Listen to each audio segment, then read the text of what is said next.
We're going to close the petitions to be received from the public portion and move on to item number 7, which is the consent agenda. Considering. Yes. I just want to say in reference to the sidewalks that we've been advocating for, that Ms. Tasha Logan Ford has information on that. And Mr. Turner mentioned that, and also I know it's a concern of Mr. Nehemiah Smith.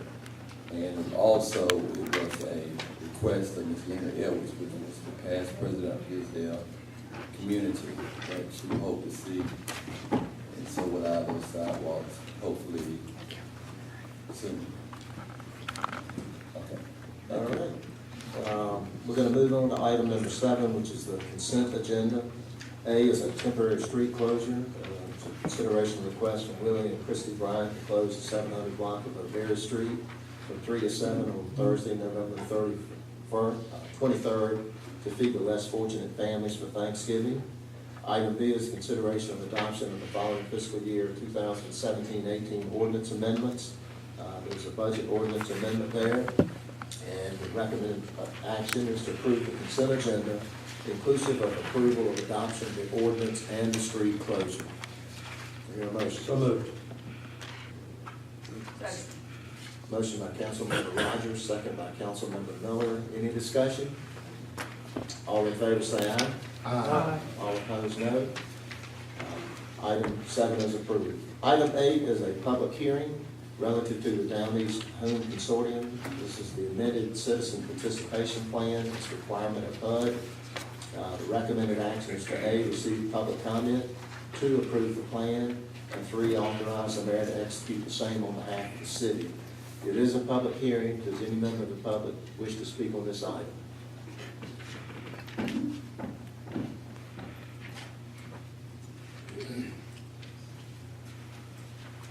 Good evening, Mr. Mayor, City Council, Madam City Manager. I kind of wanted to make an observation and ask a question. The public comment period on the draft plan closed on Friday, and it's up before you today. I wanted to find out if any, I know that Legal Aid of North Carolina made written comments on behalf of a set of underserved neighborhoods called the Community Academy. I wanted to know if any changes to the draft proposal were made and how many written comments were received. Were there any changes made? I can share that. They were? Okay. So I you're can going share, I can share that. with Okay, council. good. That's what I wanted to know. And the reason I'm asking this question, as a citizen, when you see a comment period in one day and the next day, the plan or whatever the document is up for approval, you wonder whether or not the comment period was real or just a vacant exercise. Thank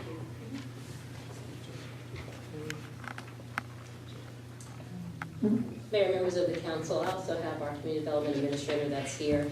We did have our public comment period for the citizen participation plan, and Mrs. Susan Perry Cole is correct in terms of the dates of when it closed. We did receive comments, and the comments that were received were from the Community Academy, and they came through the attorneys for legal aid.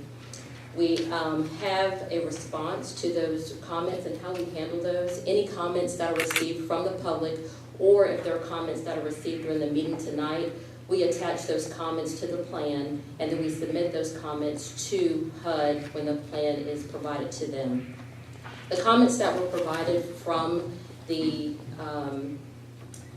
Citizen Academy, Community Academy, there were provided by email to our Community Development Administrator.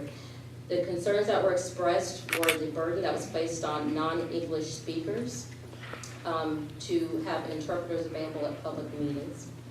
We did respond to that comment. We'll provide the comments in writing back to the Citizens Academy through their attorney. And we don't have an interpreter that's at every public meeting, but we do make sure that we reach out to members of the Hispanic community. If there's an interpreter that's needed, then we provide, and we try to arrange for that to be there. We also go through the process of making sure that all of our documents are translated in Spanish, and that we send out our public notices that are also written in Spanish as well. There was a concern that our plan, we say that at least one public meeting in a neighborhood that contains at least 51% low to moderate income residents does not go far enough. In our plan, we do have the language that says at least one. That does not mean that we cannot have more than one. If there is a concern and council would like for us to have more than one meeting at a public hearing, then we can do that. But we do have an amendment that says at least one.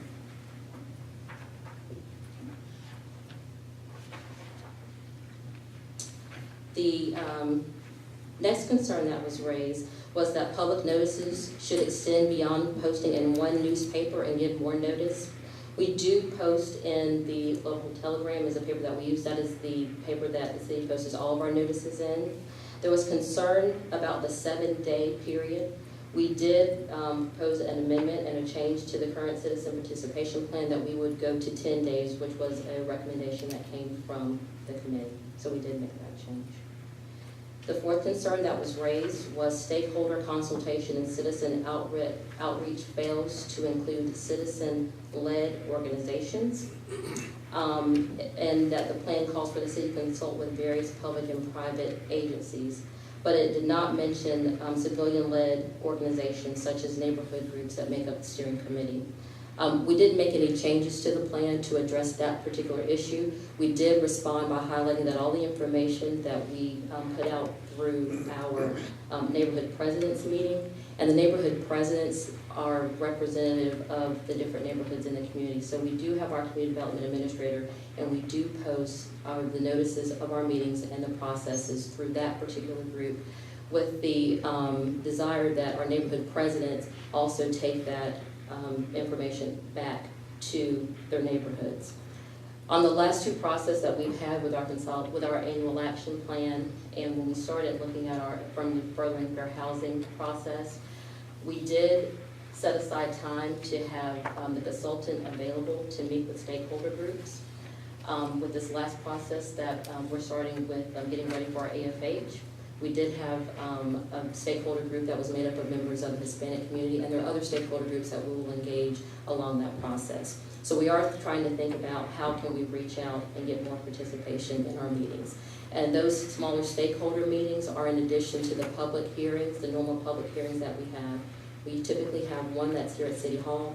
We also have one that is in Edgecombe County, and then we also have a public meeting that is at Edgecombe County. So those are the methods in which we try to address those. But if there are any other comments that come forth tonight, then we would also attach those to the plan as it's submitted to HUD. Any questions? Yes. Related to the, thank you, Ms. Lane. Related to the question that Ms. Perry Cole made about the timing of public hearings and then the actual submission of the plan to council for review and then adoption. Is there any consideration about moving that further up in the process? It could be, and typically it would. What created the timing issue for us this time had to do with the delay in us. There were several things. One of them was the delay in the time of when we were initially notified of our funding from HUD. That changed our process somewhat to where we were rolling out the schedule for our citizen participation plan, completing the new AFH that would need to be done, and also getting our schedule together for the consolidated plan. And the schedule that we have moving forward, we shouldn't run into a situation to where we are having the public comment period ending and then the plan coming directly before council. So it is still not too late for the comments that have been made in the public hearing to be adopted and incorporated? No, and every time that we've done that, any comments that are received during the public hearing, those comments are also incorporated and they're shared with HUD when we submit that plan. So even tonight, the comments that we hear tonight will be, there will be a note of those. It's usually the minutes, the official minutes from the meeting will be sent with our participation plan to HUD. And we have consistently done that in the past as well. And then the second question I have about the notice to just one newspaper. We post in the Telegram. That's the newspaper that the city uses for all of our publications, but we also use flyers. You may see flyers that are posted, around City Hall. We're not in every public facility, but we do put flyers in the library. We do have our consolidated plan that's available there. And then we also provide a learning for the presidents. Is there a reason why we only use one? I mean, at this meeting, we always have Weekly Defender here along with the Telegram at every meeting. and we have National Graphic, and home impacts a larger area than just The the city home of dollars Rockingham. impact both Nash and Edgecombe County, not just the city of Rockingham. So is there some reason that we wouldn't want to expand our coverage? Not necessarily, no, we could do that, we would just Is that a factor in. budget issue, or is that a? We would have to budget for it, but we could do that, especially moving forward with next year. We could budget to include those I would be newspapers. supportive. I don't know of any person on council that would not feel that we should be, as inclusive as we can We can add those. and broad. Thank you. Any other questions? Mayor, I have a question. I'm just wondering, what's the level of participation? I can say that with a lot of the work that Ms. Carrie Cole has been doing in the neighborhoods, we've had a lot more participation at our public meetings, especially the ones that we have here at City Hall and the ones that we have at Edgecombe County. In the past, we would have public hearings or public meetings, and you wouldn't have anyone that would come to speak at these meetings, but that dynamic is changing, and the community is becoming more engaged and more involved in the process, and I think that leads us to being able to get a better product, and that we have more viewpoints that are expressed in the documents that we're submitting to HUD. In the past, beginning last year, we started making sure that we had those stakeholder meetings with smaller groups, especially groups trying to reach out to our Hispanic population. Those were things that I don't think that we did very well in the past. And I would just recommend social media. I mean, is that a strategy that we use across the board, or just for certain? We started using social media some last year, but that has not been a practice that we used in the past, but we did start using it last year. So we'll be looking at our public relations strategies for community And we could use development. more social media as an outlet. Other questions? Thank you. Any other member of the public who wish to speak on this item? This is separate from the other. I do want to compliment the city staff. The citizen participation plan went from 5 pages to 23 pages. There's a lot of guidance on it in the federal regulation, and there are many good things in it. 2 things I want to say. One of the reasons I'm bringing up this timing question is we like to work out concerns before it gets to the city council, and we have more time, we can do that. And I'm bringing this up now because there's a similar quick turnaround deadline on the assessment of fair housing, which in many respects is a more meaty document for us, and I would hate to have to ask the council not to move forward on something if we had some time to make comments and then sit with the staff. The last thing I want to say is, if I understood you correctly, you did not change the proposal, the draft plan as it relates to the limited English speaking population, correct? We did not. Okay, I just want to put a pin in that, because in the draft proposal, the requirement was that the limited English-speaking population submit written requests for an interpreter based on a reasonable assumption there would be a certain level of turnout, and that seems to be overly burdensome for a population. Many of the immigrant population and refugee population does not have the language capacity, so we commented on that. And I just want to put a pin in that and bring that to your attention, because we'd like to see that change. Thank you.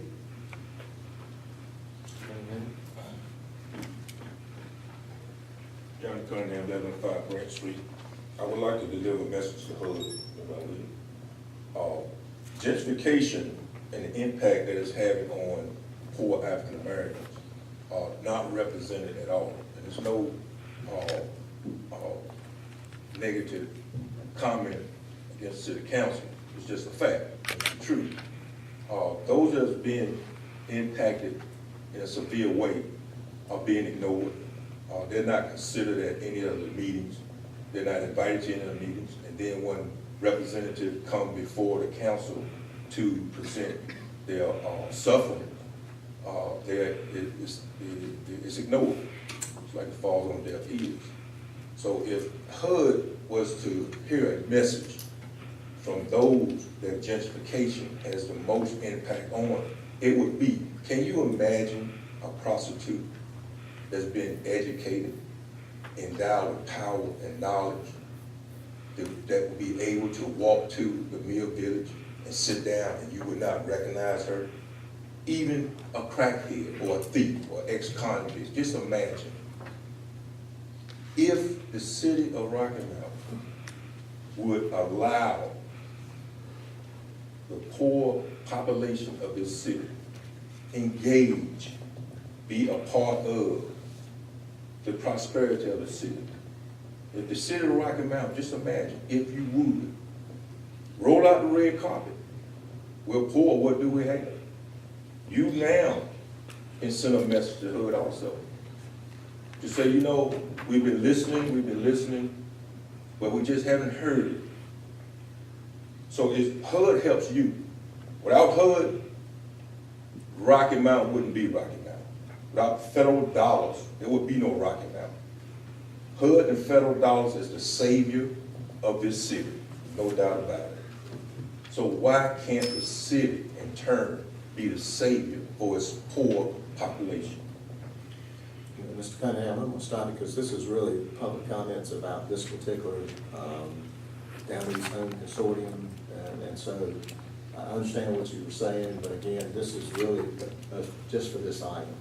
So it has to do with the plan that we're presenting. And so we'll take the comments into consideration, but again, we need to stick to this particular plan, and that's what this item is about. Well, I was under the assumption that it was a plan, and that these comments would be a part of the plan. Anyway, we've had that now, so we appreciate your input. So the input won't go to who?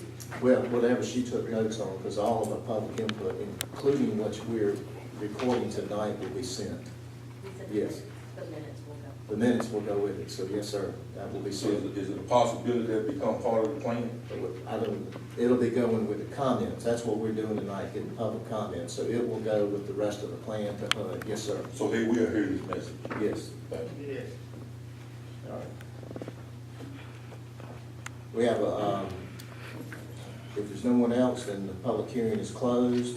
I consider a motion from the council to A, receive the public comments, which we've done, approve the plan, and authorize the mayor to execute the same on behalf of the city. So moved. Second. Motion by Councilmember Blackwell, seconded by Councilmember Wiggins. Any other discussion? All in favor say aye. Aye. All opposed, no. Item 8 is approved. Item 9 is a consideration of the recommendations from a regular scheduled planning board meeting held August the 8th, 2017, and a regular rescheduled planning board meeting held on November the 9th, 2016. This was an action that was deferred from the September 11th and October 9th city council meetings. The overview of requests and recommendations by the Director of Planning and Development or his designee. There was a number of items, A, on Land Development Code. I think we heard about most of those this afternoon, is that correct? So the recommended action is to adopt the ordinance amending the Land Development Code and map. That was item A. And B is consideration of the following Land Development Code amendments recommended for approval and found in compliance with the comprehensive plan by the Planning Board. And that was at their regular scheduled meeting that was held on November the 9th, 2016. It would amend the Land Development Code to replace the table 7.1 and 7.2 inadvertently deleted in the December 16 edition. And note the Planning Board recommends the recommended tables 7.1 and 7.2 be replaced rather than recommending that tables 7-6 and 7-7 be added. The recommended action is to adopt the ordinance amending the Land Development Code and map. Do I hear a motion? So moved. Second. Motion by Councilmember Wiggins, second by Councilmember Knight. Any other discussion? All in favor say aye. Aye. All opposed? Item 9, A and B are approved. Item 10 is consideration of the minutes from our regular scheduled planning board meeting held on October the 10th, 2017. The recommended action is just to acknowledge the receipt of the planning board minutes. Move. Second. Motion second, all in favor say aye. Aye. All opposed? Item 10 is approved. Item 11 is consideration of the task order number 3. This is an on-call contract with APEM Consulting Engineers, preliminary engineering recommendations, construction cost estimates, and some alternative cost-benefit analysis. This has to do with the drainage repairs at Coleman Avenue, Park Avenue, and Jones Road. This is an issue that dates back to Hurricane Matthew, and we may be eligible for some FEMA reimbursement. The recommended action is to approve the task order, authorize the mayor to execute the same on behalf of the city. So moved. Motion by Councilmember Miller, second by Councilmember Knight. Is there any discussion? All in favor say aye. Aye. All opposed, no. Item 11 is approved. Item 12 is a consideration of a contract. This is with CH2M Hill, North Carolina. It amends the contract to include oversight and inspection of our 54-inch sewer outfall rehabilitation project. It does increase the contract. The recommended action is to approve the contract amendment and authorize the mayor to execute the same on behalf of the city. So moved. Second. Motion by Councilmember Bullock, seconded by Councilmember Rogers. Any discussion? All in favor say aye. Aye. All opposed? Item 12 is approved. Item 13 is a consideration of the following recommendations. This is from our traffic engineer. It was submitted by NCDOT for concurrence by the city. It is to repeal a 45 mile per hour on Halifax Road from a point 0.65 miles south of State Road 1765, which is Pine Terrace Community Road, northward to State Road 1604, which is Hunter Hill Road, and then adopt a 45 mile on Halifax Road between Community Drive and Hunter Hill Road. The recommended action is to adopt the ordinance amending the traffic control ordinance map. Mayor, I have a question. Yes, sir. Staff. So I thought I understood this. It seems like it's saying we're not changing the speed limit, but then it looks like it's, well, I'm just confused. Because it seems like it repeals it in one place and adopts it in a different place. So, It does. Basically, the state is updating their policies and their documents, so they need to know that we concur, but it's keeping the speed limit pretty much the same. It's just it's an update. It's a slight difference in the length. And the length of the street, but it's an update. Right. Mhm. The speed limit stays the same in this section that you're repealing, and then it's a little bit longer. Any other confused questions? about the two. Mhm. It is, it is. Any other questions? All right. Move to approve. Your second? Is there a second? Second. All right, have a motion and a second. No other discussion, all in favor say aye. Aye. All opposed? Item 13 is approved. Item 14 is a consideration of canceling the second city council meeting, which is held in December. The second regular meeting date falls on December the 25th, and recommended action is to approve cancellation of the meeting. So moved. Second. Motion by Councilmember Rogers, second by Councilmember Miller. All in favor say aye. Aye. All opposed? Any appointments tonight? If not, we want to thank you all for being here tonight, and we